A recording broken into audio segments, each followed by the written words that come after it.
नमस्कार। राजनीतिक खबरों के सबसे दिलचस्प ठिकाने में मैं रूपेश मिश्रा आप सभी का स्वागत करता हूं। कांग्रेस पार्टी का घर का झगड़ा इन दिनों आला कमान के लिए सबसे बड़ी चुनौती का सबब बना हुआ है, लेकिन राहत की बात यह है कि अब यह झगड़ा धीरे धीरे थमता हुआ नजर आ रहा है। क्या है पूरा मामला, उसे विस्तार से समझने के लिए देखिए हमारी खास रिपोर्ट।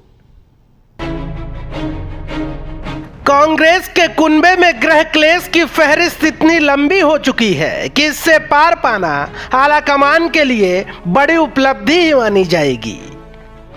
दरअसल पंजाब कांग्रेस के पाले में सियासी तपिश का आलम यह है कि दिल्ली से लेकर चंडीगढ़ तक नेताओं की रेल बनी पड़ी है। कभी सिद्धू दिल्ली जाते हैं तो कभी हरीश रावत चंडीगढ़ आते हैं, तो कभी कैप्टन खुद दिल्ली नहीं पहुंच पाते तो तैश में आकर अपना खत ही 10 जनपद भेज देते हैं। खैर, इन्हीं तमाम शिकवों और शिकायतों के बीच खबर यह है कि सिद्धू और कैप्टन के बीच छिड़ी सियासी वर्चस्व की जंग की छोर आला कमान ने ढूंढ ली है। जानकारी के मुताबिक पंजाब कांग्रेस के सुलह का फॉर्मूला ये निकाला गया कि सिद्धू को पीसीसी चीफ की कुर्सी नसीब होगी और इसके साथ 3 से 4 कार्यकारी अध्यक्ष और बनाए जाएंगे जो दलित, हिंदू और सिख समुदाय से होंगे।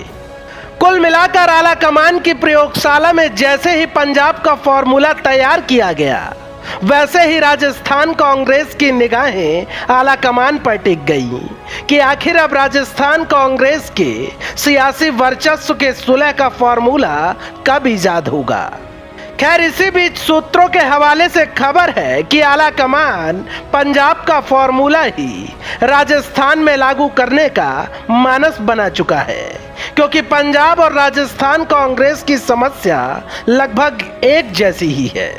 और अगर पंजाब का फॉर्मूला राजस्थान में लागू हुआ तो पूर्व मुख्यमंत्री सचिन पायलट एक बार फिर पीसीसी चीफ की कुर्सी पर बैठ सकते हैं, क्योंकि अब आगामी चुनाव को लेकर भी पार्टी को रणनीति बनानी होगी। और अगर पार्टी ने राजस्थान में पायलट को पीसीसी चीफ की कुर्सी पर नहीं बैठाया तो सवाल यह है कि पार्टी चुनाव किसके चेहरे पर लड़ेगी, क्योंकि राजस्थान कांग्रेस में प्रमुख रूप से 2 ही बड़े चेहरे हैं, मुख्यमंत्री अशोक गहलोत और सचिन पायलट का।